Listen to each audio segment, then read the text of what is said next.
혹 어떤 분들은 예배 시간에 이렇게 인사하는 거 안 좋아하시는 분들도 계세요. 그런데 제가 가끔 하는 것은 교회에서 분주하다 보면 마주쳐도 인사 못할 때 있고 어색해서 인사 못할 때 있잖아요. 그래서 이럴 때라도 성도의 교제로 한번 인사하는 거니까 너무 인상 쓰고 계시지 마시기를 축복합니다. 네. 여러분 혹 이런 경험이 있으신지 모르겠습니다. 죽을 뻔한 정말 위험한 그런 상황에도 겨우 가까스로 그 위험을 모면했던 그런 기억이 있으세요? 경험이? 저는 한 3번 정도 있는데 어릴 적에 제가 기억이 거의 안 나는 상황이 한 2번이 있었다고 들었고 한 번은 한 7, 8년 전이었어요. 때는 바야흐로 2016년 한 17년쯤 되는 것 같습니다. 제가 우리 교회 대학부를 지도할 때 그 대학부 아이들과 함께 필리핀 두마게띠에 이제 단기 선교를 갔더랬습니다. 한 4일 정도 열심히 정말 더운 환경 속에서 준비해 간 사역들 뭐 이렇게 쫙 하고 이제 선교사님이 수고했다고 그 두마게티 지역 외곽에 이제 조금 차량으로 이동을 하면 그 필리핀인데도 유황 온천수로 된 풀 장시설이 있다고 거기에 이제 마지막 아이들 좀 놀게 하고 귀국하시라. 그래서 이제 갔습니다. 갔는데 저는 수영을 못 하거든요. 그런데 이제 대학부 아이들은 그걸 모르니까 저를 그날 산재물로 바쳐버린 거예요.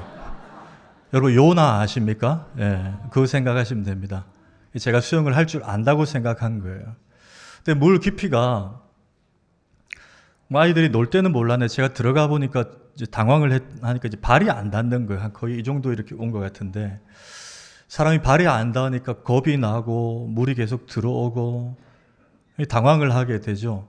근데 그 당황한 모습을 이제 옆에 있던 대학생들이 보고는 제가 장난을 치는 줄 알았나 봐요. 그게 재밌다고 쟤들이 막 웃고 있는 거예요. 거기 한 1분 정도 됐거든요. 그 시간이. 근데 이제 그때 저 끝에 있던 현지 필리핀 그 안전요원이 있었어요. 그 청년이 그걸 보고 예사롭지 않다. 저 지금도 선명하게 기억나는데 여러분 그 제가 중학교 때 나온 영화인데 그 휘트니 휴스턴과 케빈 코스터너의 보디가드라는 영화 아십니까? 거기 메인 주제곡이 And I When Die야 Will Always Love You 하는 거 있잖아요. 그 음악이 나올 때처럼 그 필리핀 현지 보안 그 안전요원이 뛰어와서 잠수를 해서 저한테 오는데요. 그 정말 영화 같은 장면이었어요. 와서 저를 이제 탁 안고 그랬더니 이제 청년들 한두 명이 들어와서 같이 이제 이렇게 이미 저는 물을 많이 먹은 상태고 그렇게 이제 밖에 거의 끌려 나갔습니다. 한 1분 남짓인데 여러분 무섭더라고요. 혹시 그런 경험이 있는지 모르겠습니다. 이렇게 그 짧은 시간에 내 평생 살아온 길 막 이렇게 지나가면서 그때 저희 집 애가 2살, 4살이었는데 애들 생각이 나고 사람이 이렇게 죽는구나. 이렇게 사고가 나는구나. 이렇게 그 짧은 시간이 굉장히 긴 그런 어떤 그 공포스러운 시간이었어요. 여러분 우리가 그런 어떤 상황은 다르지만 위험한 일, 정말 죽음을 가까스로 면한 일 그런 일을 당하고 나면요. 다시 주어진 내 삶에 대해서 바라보는 관점이 달라지죠. 이 제2의 인생이다. 내가 이제 정말 가치 있게 살아야겠다. 한번 죽음 직전까지 가보면 그 다음 삶은 완전히 달라질 수밖에 없습니다. 여러분 요한복음 8장에 그 가늠한 여인 기억나시죠? 그 여인 그날 솔직히 예수님 없었으면 그날 돌 맞아 죽었습니다. 모세 율법대로. 잘못했잖아요. 돌 맞아 죽어도 할 말이 없는 여자였습니다. 근데 예수님이 마지막에 너를 고발하고 정죄하던 이들은 어디 있느냐? 나도 너를 정죄하지 아니하노니 가서 다시는 죄를 범하지 말라. 주님이 용서하신 그 은혜 때문에 그녀가 새로운 삶을 시작한 거예요. 여러분 그 여자도 사람인지라 향후 몇십 년을 더 살았겠죠. 그럼 사는 동안에 죄 안 지었겠습니까? 사람이 어떻게 죄를 안 짓고 삽니까? 죄에 넘어졌을 거예요. 그러나 방금 지었던 그 나쁜 짓은 또 할 수가 없었을 거예요. 왜? 혹 그런 유혹이 온다 해도 사람들이 그 당시에 돌 들고 서 있던 그 장면이 떠오르지 않았겠어요? 그렇게는 살 수 없었을 거예요. 남은 삶은 분명히 어디가 달라도 달라졌을 거라는 것입니다. 여러분, 오늘 이스라엘 백성들 상황이 이와 같습니다. 지금 하나님께서 이제 애굽 전역을 멸하시겠다. 마지막 재앙인 장자의 재앙을 앞두고 하나님이 선전포고를 하신 거예요. 다 죽여버리겠다는 거예요. 그런데 단서조항이 있습니다. 어린 양의 피를 문에 발라놓은 집은 그 심판의 천사가 통과하겠다. 패스 오버. 그게 6월절이죠. 통과하겠다는 거예요. 그들의 입장에서 여러분 어떻습니까? 사람의 입장에서는 이날 죽다가 살아나는 날이에요. 에베소서 2장 1절 편지에 허물과 죄로 죽었던 우리, 그냥 가만 놔두면 다 죽는 거예요. 그런데 어린 양의 피, 그 하나의 단서조항 때문에 죽음을 면한 날이 바로 6월절이라는 거예요. 그런데 하나님께서 이 날을 더 큰 의미를 부여하셔서 지금까지 산 인생은 다 없었던 거다. 이제부터의 너희들의 삶이 진짜 시작이고 진짜다. 그렇게 선언을 하십니다. 자, 오늘 앞에 2절 한번 보실까요? 2절에 이 달을 너희에게 달의 시작, 곧 해의 첫 달이 되게 하고 그랬습니다. 참고로 여기 이 달은 히브리 달력으로는 아빕월이라고 합니다. 들어보셨나요? 아비월, 니산월, 아비월 이러죠. 아비월 3월이에요. 3월. 이 달이 3월입니다. 6월절이 3월이라고요. 여러분 지금 이스라엘 그 전쟁이 끝나지 않았는데 이스라엘의 수도가 여러분 어디입니까? 어딘지 아세요? 우리가 이제 예루살렘이라고 생각을 하는데 사실 행정적인 수도는 예루살렘이 아니고 저 지도를 한번 보십시오. 텔아비브예요. 텔아비브. 우리가 성지순례를 가면 주로 텔아비브 공항에 가서 이렇게 이제 움직이기 시작하죠. 예루살렘보다 좀 더 위쪽에 있는 텔아비브라는 지역이 행정적인 수도로 규정되고 있는 곳입니다. 그런데 저 텔아비브가 텔아비브 합성어예요. 텔은 뭐냐면 언덕이라는 뜻입니다. 언덕. 아비브는 뭐냐? 봄이라는 뜻이에요. 합치면 봄의 언덕입니다. 텔아비브예요. 자, 오늘 이 6월절 2절에 아까 이 달이 언제라고 했죠? 아비브월이라고 했습니다. 이 아비브 같은 말이에요. 그러니까 봄이라는 것입니다. 봄. 하나님 그 6월절을 이 봄 3월 달에 이들에게 허락하셨다는 거예요. 영적인 의미가 있습니다. 여러분 봄은 어떤 계절입니까? 생명들이 겨우내 긴 동면에서 움츠려 있다가 다시 솟생케 되고 생명의 기운을 일으키는 게 봄이잖아요. 그게 여러분 봄입니다. 어쩌면 애굽의 바로 밑에서 430년 동안 종노릇하면서 움츠려 있던 그 하나님 백성들에게 하나님께서 다른 날이 아니라 3월 이 아비벌 봄에 6월절 출애굽 구원의 날을 허락하신 것은 이제 너희들 움츠려 있지 말고 다시 일어서라는 거예요. 이게 여러분 출애굽 아비벌 6월절이 바로 하나님이 이날 이 달에 정하신 의미라고 볼 수가 있습니다. 여러분 물론 우리 중에는 모태신앙인 분들이 많으실 거예요. 모태신앙. 근데 여러분 가만 생각해 보십시오. 우리가 모태신앙이라도 주로 이제 유아 세례 받고 만 15세 되면 입교를 통해서 문답을 통해서 세례교인이 되는데 그러는 과정 속에 있다 할지라도 여러분 대부분 어떻습니까? 아니 당연히 그래야 되죠. 모태신앙으로 있으면 안 되고 뭐 중학교 때나 고등학교 때나 유아 세례 받았더라도 자기가 정말 예수님을 인격적으로 만나는 그 타이밍 계기가 있어야 됩니다. 여러분 동의하십니까? 예, 주님을 인격적으로 만나는 그 시점이 물론 구원파처럼 당신 몇 년, 몇 월, 며칠, 몇 시에 구원받았습니까? 이건 너무 나간 거예요. 그건 우리가 기억 못할 수 있습니다. 그러나 주님을 인격적으로 만나는 그 시점이 있다는 거예요. 그러니까 오늘 6월절을 그 의미로 바라보면 예수님을 인격적으로 만나기 전의 삶은 이제 무의미하다는 거예요. 우리의 진짜 인생은 예수님을 인격적으로 만나 구원받은 날부터 우리 카렌더, 달력이 바뀐다는 거예요. 그게 아까 2절에 이 달을 너에게 달의 시작이 되게 하라. 너희 인생은 이제부터 시작이다. 출애굽 구원의 날부터 너희들의 인생이 시작이다. 그걸 기억하라는 것입니다. 왜? 우리 인생은 예수님이 기준이기 때문에 예수님 전과 후로 나뉘기 때문에 그렇습니다. 자, 그러면 오늘 이 메시지가 6월절 메시지라면, 그렇다면 6월절이 우리 삶의 새로운 시작점이 된다면 출애굽, 즉 구원받은 하나님 백성들은 이제 출애굽하는 이 상황에서 앞으로 어떻게 살아가야 될까? 그걸 발견할 수 있게 하는 말씀이 오늘 말씀이라 할 수 있습니다. 저는 크게 두 가지 메시지를 발견하는데, 첫째는 6월절 구원받은 성도의 새로운 삶의 시작은 어때야 되는가? 이제 애굽에서의 과거는 잊어야 한다는 것입니다. 애굽에서의 그 430년 동안의 과거는 잊을 수 있어야 된다. 오늘 이 출애굽기 12장의 이 메시지를 사도 바울이 신약에서 한 문장으로 정리한 유명한 말씀이 있는데, 고린도서 5장 17절이죠. 우리 한번 읽겠습니다. 시작. 그런즉 누구든지 그리스도 안에 있으면 새로운 피조물이라. 이전 것은 지나갔으니 보라. 여러분 믿으십니까? 예. 오늘 출애굽기 12장을 한마디로 하면 이 말씀이에요. 이제 새 인생이라는 거예요. 근데 중요한 것은 이제 우리에게 새로운 삶이 시작됐다 이뿐만 아니라 이전 것은 지나갔다는 것도 우리가 믿어야 됩니다. 과거도 지나갔다. 그래야 새로운 출발과 이격이 되는 삶이 시작된다는 거예요. 이전 것은 지나갔다. 이것도 받아들여야 돼요. 저는 이 부분을 간단하게 세 가지로 먼저 적용하기 원하는데, 작은 1번 한번 보십시오.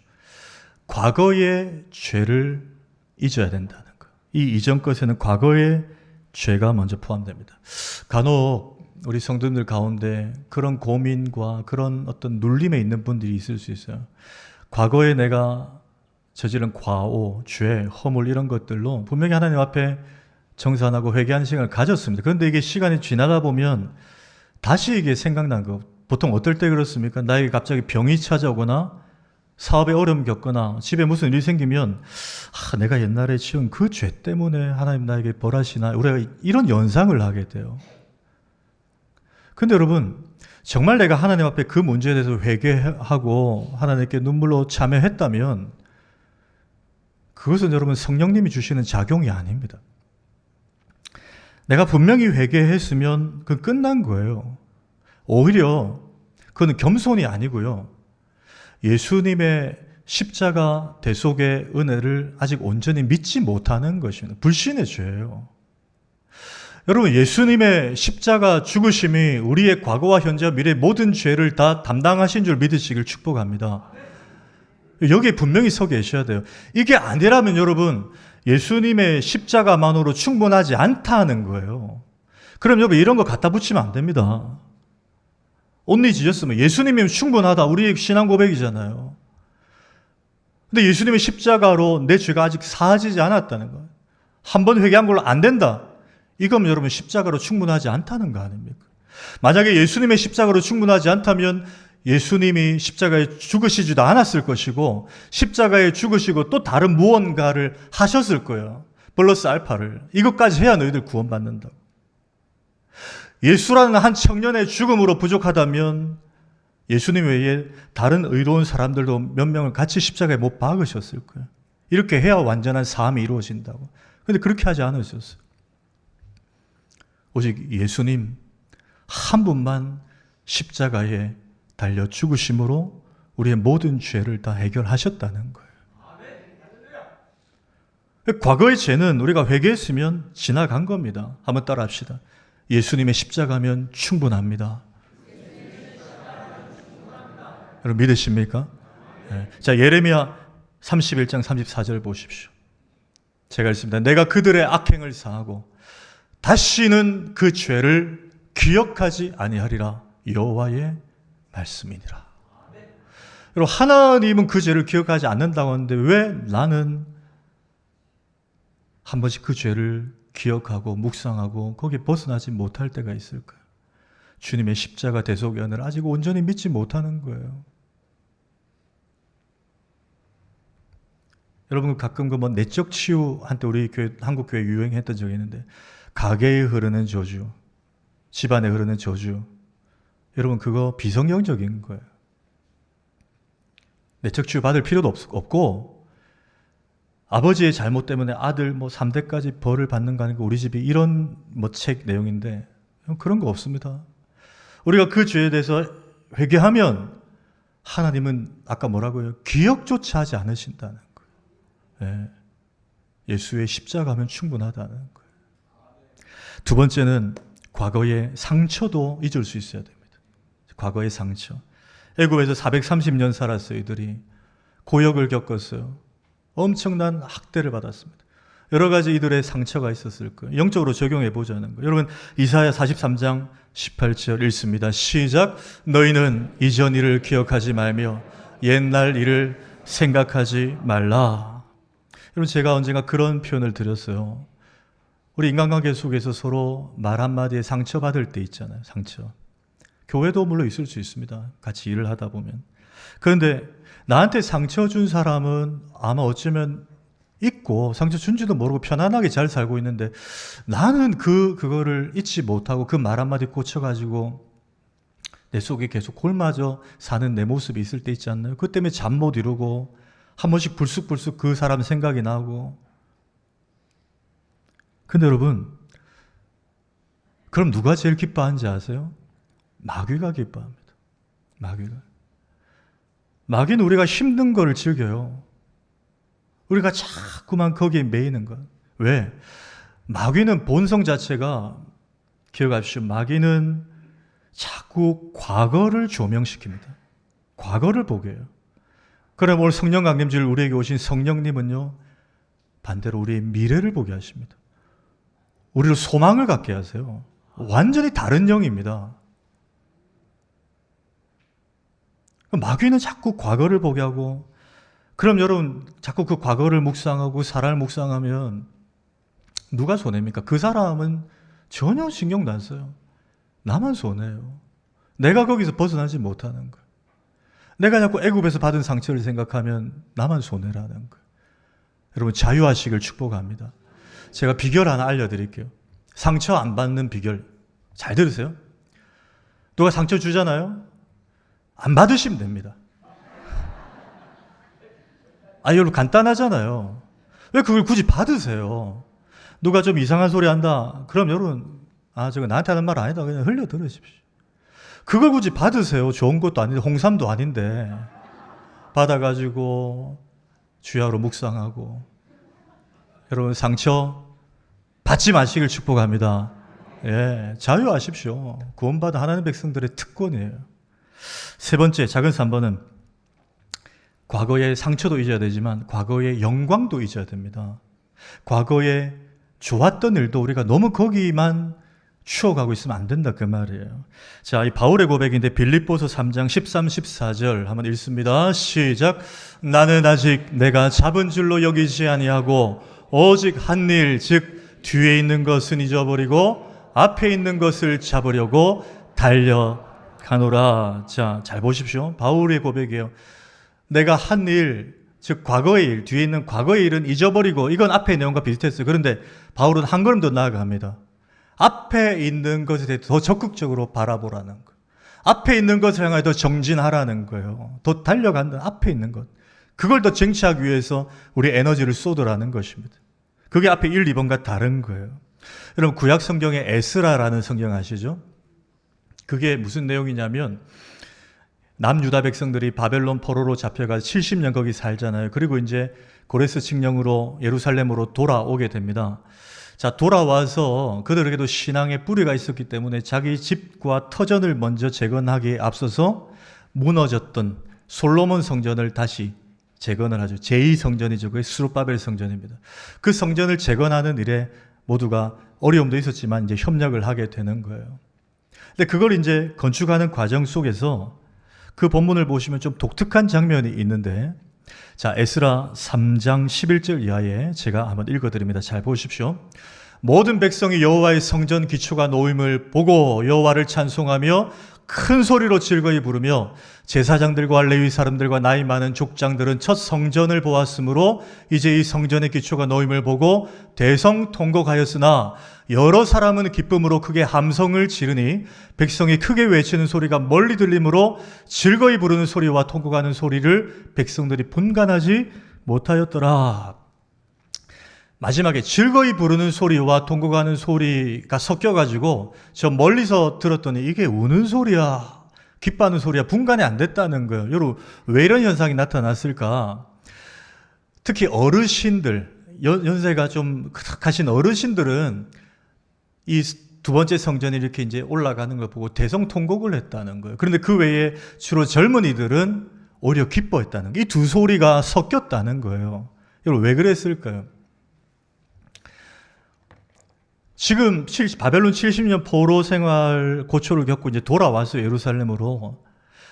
돌아온 이 어르신들은 적어도 연세가 어떻습니까? 70, 80, 90, 100세 그 이상의 어르신들이에요. 이분들에게는 어떤 기억이 있습니까? 그 화려했던 솔로몬 성전에 대한 기억이 있어요. 그렇죠. 포로로 잡혀가기 전에 그 크고 화려했던 솔로몬 성전에서 하나님 영광 가운데 예배드렸던 그런 추억들이 그분들에게 있다고요. 어르신들에게는. 근데 그분들이 솔로몬 성전에 기억이 있는 분들이 지금 지어져 가는 두 번째 성전을 바라보니까 그때 솔로몬 성전에 비해서 어떻습니까? 굉장히 열악하고 초라한 거예요. 그 옛날 생각이 나는 거예요. 마음이 아픈 거예요. 우리가 좀 잘했으면은 우리가 이런 고초를 성전이 무너진 일이 없었을 텐데. 그때 우리가 솔로몬 성전의 그 화려함을 보고 지금 성전 보니까 왜 이렇게 볼품이 없냐는 거예요. 그 아쉬움과 아픔이 그 어르신들 속에서 눈물로 터져 나오는 거예요. 그럴 수 있잖아요. 우리 교회가 그때 참 좋았는데 그 추억들. 그런데 여러분, 이 젊은이들은 어때요? 대다수가 바벨론에서 태어난 2세대들입니다. 그렇죠? 다음 세대들이에요. 이들은 솔로몬 성전을 본 기억이 있습니까? 없습니까? 없습니다. 그러니까 이들은 지금 지어져가는 성전만으로도 기쁨이 있고 감격이 있는 거. 왜? 바벨론 70년 포로 생활 동안 예배도 제대로 못 드렸거든요. 눈치 봤거든요. 여러분, 우리 코로나 때 예배 제대로 못 드릴 때 어떻습니까? 마음이 힘들었잖아요. 그런데 하나님께서 고향으로 돌아가게 하시고 이제 예배의 자유를 주셨어요. 뿐만 아니라 우리에게 환경을 허락하셔서 형편을 주셔서 제2의 성전을 지금 지어가게 하신 거예요. 그들에게 기대감이 있습니다. 하나님, 이곳에서 우리가 다시 하나님을 자유롭게 만나고 하나님께 영광의 예배를 드리는 그날을 우리가 기대합니다라는 이 젊은이들에게는 그 시각이 있는 거예요. 완전히 지금 다른 거예요. 제2성전이 지어져 감을 보고. 그러니까 어르신들은 눈물이 있고 젊은이들은 기쁨과 기대의 웃음소리가 넘쳐나는 거예요. 여러분, 저는 이 두 계층 다 그럴 수 있다라고 생각합니다. 그럴 수 있잖아요. 어르신들 입장에서는 과거에 대한 그 추억, 그게 남아있을 수 있어요. 존중해야 됩니다. 또 젊은이들은 그걸 모르니까 새로운 것들 향한 기대, 기쁨, 이런 것들로 막 분위기가 확산될 수 있어요. 저는 우리 교회가 이 두 가지를 동시에 다 가졌으면 좋겠습니다. 과거의 영광을 기억하며 특별히 사람의 공로가 주목받는 것이 아니라 하나님이 하셨습니다. 하나님이 우리 교회 75년 여기까지 이렇게까지 인도하셨으면 하나님 감사합니다라는 우리 감사의 고백이 올 한 해 넘쳐나기를 축복합니다. 그와 동시에 정말 우리 연로하신 어르신들, 어른 성도님들, 그분들의 눈물과 무릎과 기도와 땀이 있었던 것을 우리 젊은이들이 인정해야 돼요. 우리 이렇게 쾌적한 곳에 예배할 수 있는 건 우리 믿음의 선배들의 노고도 있었습니다. 정말 수고 많이 하셨어요. 우리 그분들을 많이 위로해야 됩니다. 그런데 우리가 거기서만 끝나면 안 되는 거예요. 이 젊은이들의 기대의 웃음소리를 들을 수 있어야 됩니다. 그래야 여러분, 우리 교회가 앞으로 75주년을 바라볼 수 있어요. 하나님, 우리 교회 75년 감사합니다. 이것도 좋은데요. 자칫 그게 우리 교회의 역사와 전통을 자랑하는 데서 머무는 축제가 될 수 있습니다. 그건 여러분 반쪽짜리예요. 더 나아가야 됩니다. 여러분, 이 젊은이들이 누굽니까? 앞으로 우리 교회 75주년의 기둥이 될 이들이고 그릇이 될 이들이에요. 특별히 오늘 교사 축복주일, 물론 성령 강림 주일이지만 교사 축복주일을 드리면서 우리 교사들 한번 축복했으면 좋겠습니다. 여러분, 이 교사들이 정말 힘에 지나도록 수고하고 있습니다. 모든 분들이 각자 영역에 수고하시지만 특별히 교사 축복주일이기 때문에 정말 수고하고 있습니다. 자기 애들도 아닌데 남의 집 애들 사먹이고 가르치고 때로는 오해도 받고 상처도 받고, 그게 여러분 교사들이에요.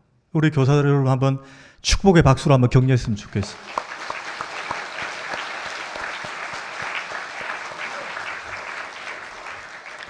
사명감으로 하는 거예요. 사명감으로. 왜? 앞으로 이 아이들이 지어질 성전이기 때문에 그걸 기대하는 거예요. 우리 교사들 잘 들으십시오. 여러분들 거룩한 프라이드를 가지십시오. 목사님 벤치가 아니고 왜 프라이드입니까? 자부심을 가지라는 거예요. 여러분은 우리 교회의 미래를 바라보고 헌신하고 있는 분들입니다. 여러분이 우리 교회의 미래를 지금 세워나가고 있는 분들이에요. 그래서 혹시 올해까지만 하고 내년에 교사 쉬어야 되겠다 생각하신 분들은 마음을 고쳐 먹으시기를 주의 이름으로 축복합니다. 예. 자, 한 가지 더 봅니다. 큰 2번이에요. 6월절 새로운 삶의 시작.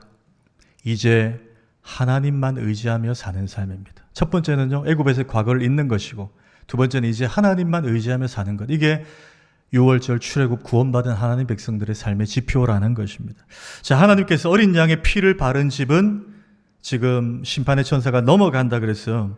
근데 그게 끝나는 것이 아니고 어린 양의 피를 바르고 나서 하나의 지침을 주시는데 그 어린 양의 고기를 니들이 그 가족들이 먹으라고 지금 말씀을 하시죠. 근데 어떻게 먹으라 하시는가? 8절 이하에 한번 보십시오. 8절 이하에 한번 읽습니다. 시작.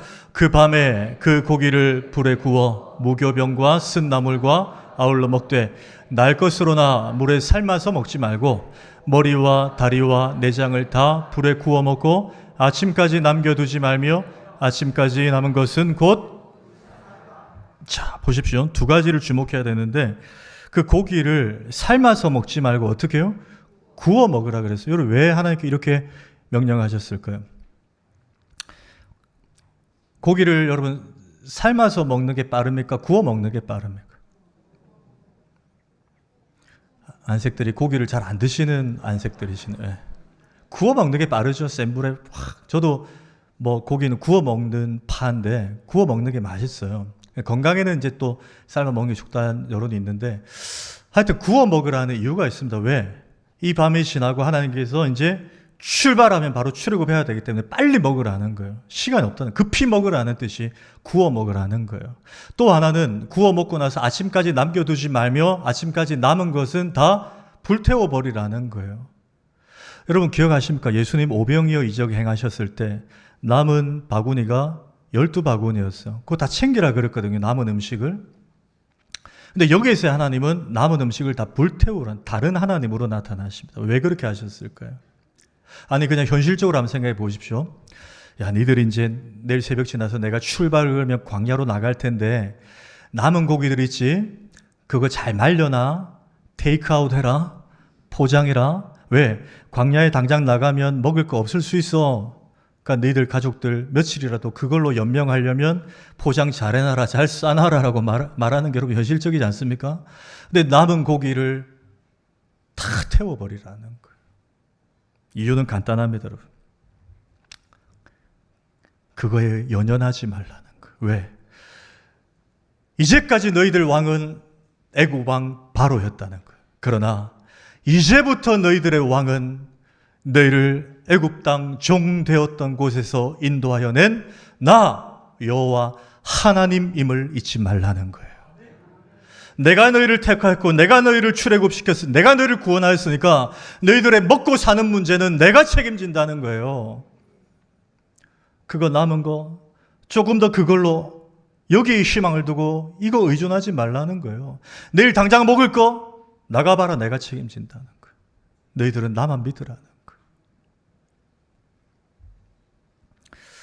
여러분 사실 우리 예수님 믿는 사람들도 하나님을 못 믿어서가 아니고 때로는 어려운 일을 만날 때, 사업이나 또 건강이 무너질 때나 만날 때 사실 세상의 어떤 요소들을 좀 의지할 때가 있잖아요. 우리 솔직히.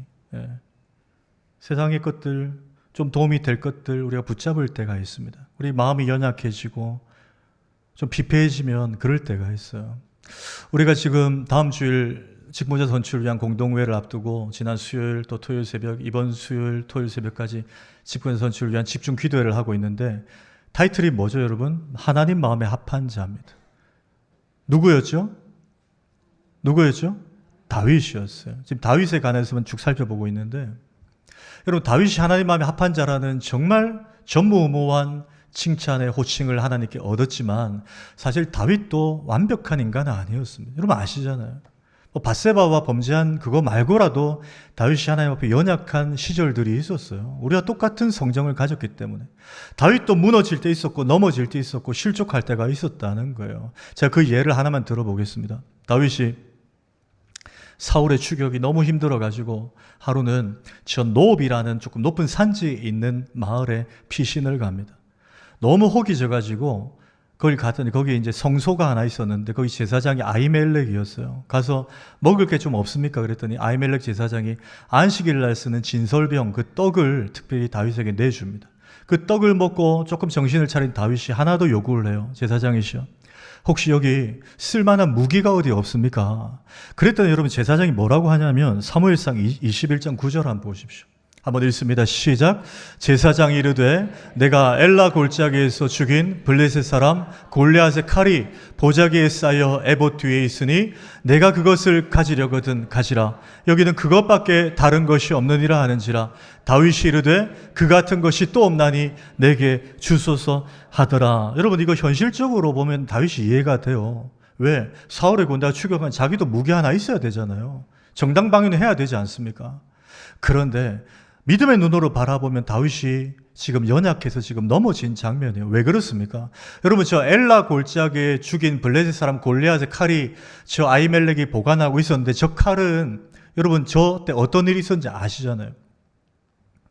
다윗이 골리앗과 싸울 때 여러분 뭘로 이겼습니까? 뭘로 나갔어요?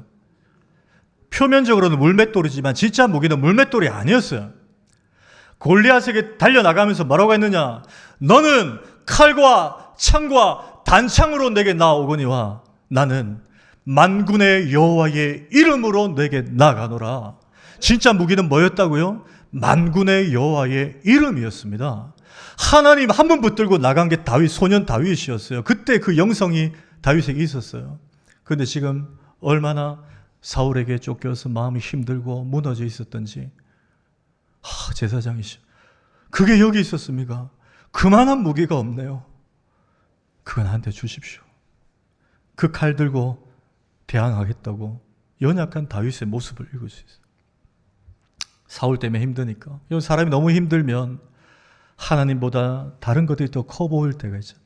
그거 붙잡는 다윗의 연약함이에요. 하나님께서 오늘 출애굽 말씀을 통해서 6월절 출애굽으로부터 구원받은 하나님 백성들은 그렇게 하면 안 된다는 거예요. 너희들은 내가 책임진다는 거예요. 나만 바라봐라. 내 옷자락만 붙잡으라. 그 명령을 하시는 것입니다. 여러분 예수님께서 제자훈련 다 마치시고 그 12제자들을 필드에다가 이제 실전에 내보내시는데 두 가지를 주세요. 하나는 두나미스, 귀신과 병을 고칠 수 있는 다이나마이트 같은 능력, 권능을 주시고 또 하나는 주의하라는 명령을 하나 주시는데 마가복음 6장 한번 보십시오. 보시면 7절 2절에 12제자를 부르사 둘씩 보내시며 더러운 귀신을 제어하는 권능을 주시고 명하시되 여행을 위하여 지팡이 외에는 양식이나 배낭이나 전대의 돈이나 아무것도 하지 말며 신만 신고 두벌옷도 입지 말라. 여러분 이 문자적으로 그대로 받아들이면요, 예수 그리스도의 제자로 사는 것은 거지처럼 살라는 거구나 이렇게 이해할 수 있습니다. 검소하게 살아야 되구나. 좋은 차 몰면 안 되고 좋은 집 살면 안 되는구나. 물론 그렇게 철학과 가치관을 가지고 사는 분들 귀하십니다. 그런데 이 말씀은 그것만을 말씀하시는 말씀이 아니에요. 하나님 나라를 위해서 살면 하나님이 다른 거 책임지시기 때문에 너희들이 옷 준비하고 신 준비하고 내일 어떻게 살까 뭐 먹을까 너희들이 준비하지 말라는 거예요. 여러분 이해되십니까? 하나님이 준비하신다는 거. 하나님이 책임지신다는 거. 그게 예수 믿는 사람들의, 구원받은 사람들의 정신이어야 한다. 그 말씀을 하시는 거예요. 말씀을 맺습니다. 지난 4월 3일 대만의 화롄이라는 곳에서 규모 7.2의 엄청난 큰 강진이 있었습니다. 그래서 7명이 사망을 하고 안타깝게도 200여 명이 부상을 당했는데 그 보도를 보니까 그 피해를 입은 도시가 다 이렇게 이제 피해를 입었는데 그 도시 한가운데 우뚝 솟은 세계에서 9번째로 높은 타이베이 그 101이라는 빌딩이 있어요. 이 빌딩이 있는데 이게 높이가 509m입니다. 가보셨습니까? 세계에서 9번째 높은 509m. 근데 여러분 높으면은 강진이면 더 위험할 것 같잖아요. 높으니까. 일본도 좀 낮은 건물들 짓지 않습니까? 내진 설계에서. 근데 이 높은 건물은 끄떡이 없었다는 거예요. 근데 그 이유가 뭐냐? 사진 한번 보십시오. 저 타이베이 101인데 오른쪽에 보시는 저 노란색 덩어리가 87층에서 92층까지 거의 5층의 높이를 차지하고 있는 660톤짜리 댐퍼보이라는 무게추예요. 무게추. 660톤.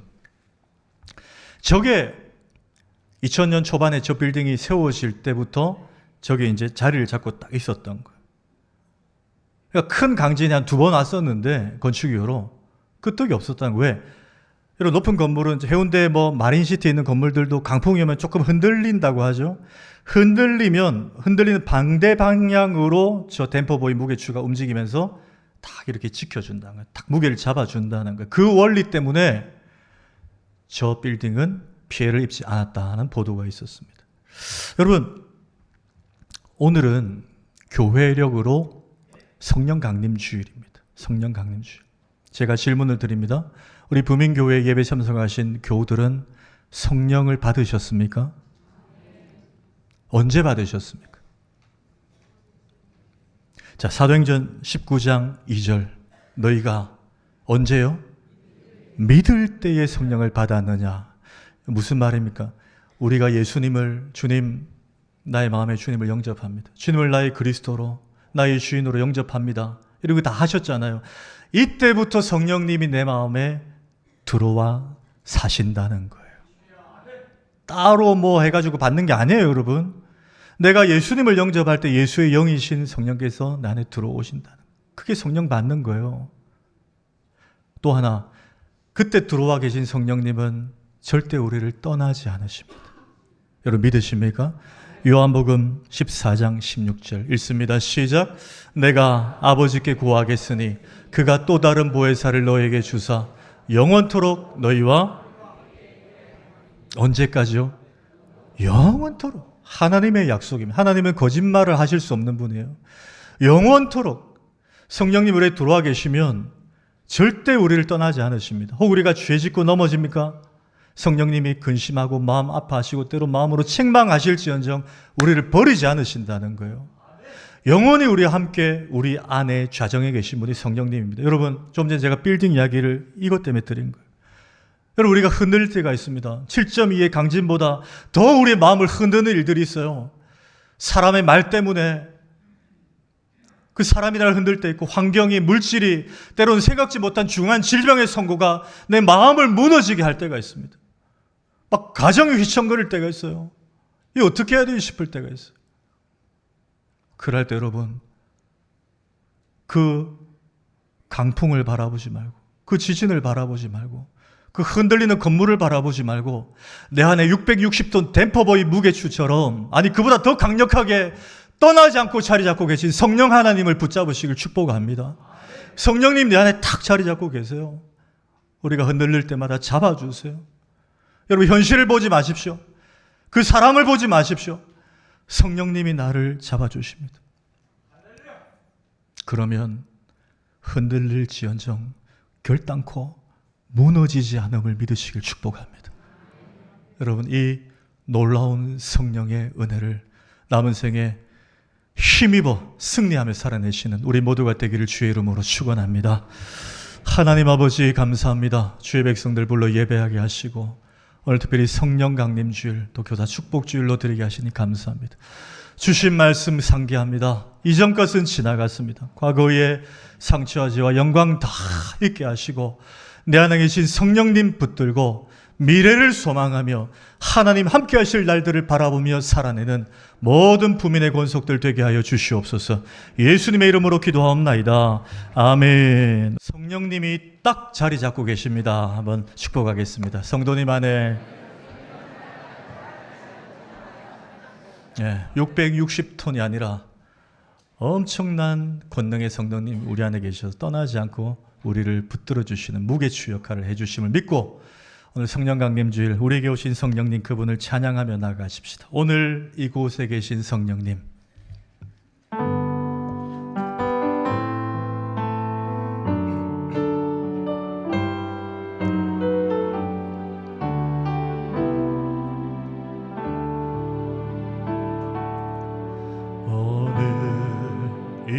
이곳에 계신 성령님, 우리에게 말씀하시고 우릴 가르치소서.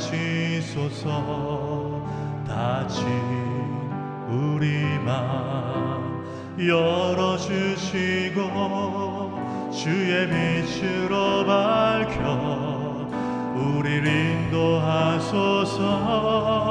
다시 한번 오늘 이곳에 계신 성령님, 우리에게 말씀하시고 우릴 가르치소서. 다친 우리 맘 열어주시고 주의 빛으로 밝혀 우릴 인도하소서.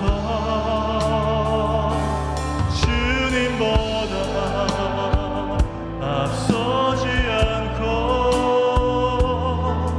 겸손하게 주님의 말씀 기다리니 주님 손에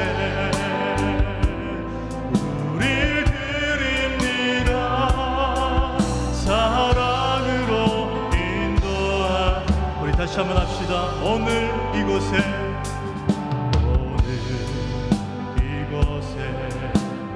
계신 성 우리에게 말씀하시고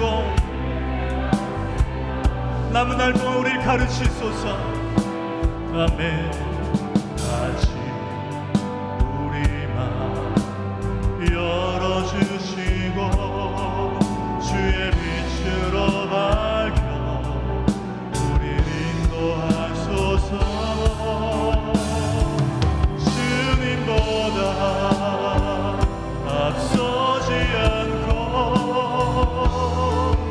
겸손하게 주님의 말씀 기다리니 주님 손에 우릴 드립니다. 사랑으로 인도한 주님보다 앞서지 않고 주님보다 앞서지 않고 겸손하게 주님의 말씀 기다리니 주님 손에 우릴 드립니다. 사랑으로. 우리 한번 두 손 높이 들고 성령님 의지합니다. 주님보다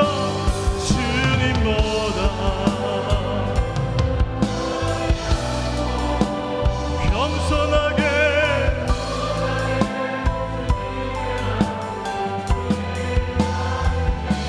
주님 손에 우릴 드립니다. 사랑으로 인도하소서.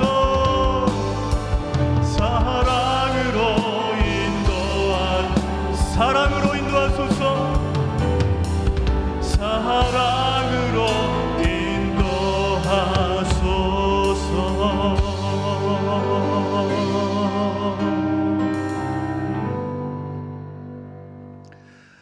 우리 주 예수 그리스도의 은혜와 하나님 아버지의 사랑과 성령 하나님의 늘 함께하여 주시는 은혜가 이전의 죄와 이전의 상처와 이전의 영광까지도 다 지워버리고 내 안에 시퍼렇게 살아계신 성령 하나님 바라보고 미래를 소망하며 살기를 다짐하는 모든 주의 백성들 머리 위에 항상 함께 있을지어다. 아멘.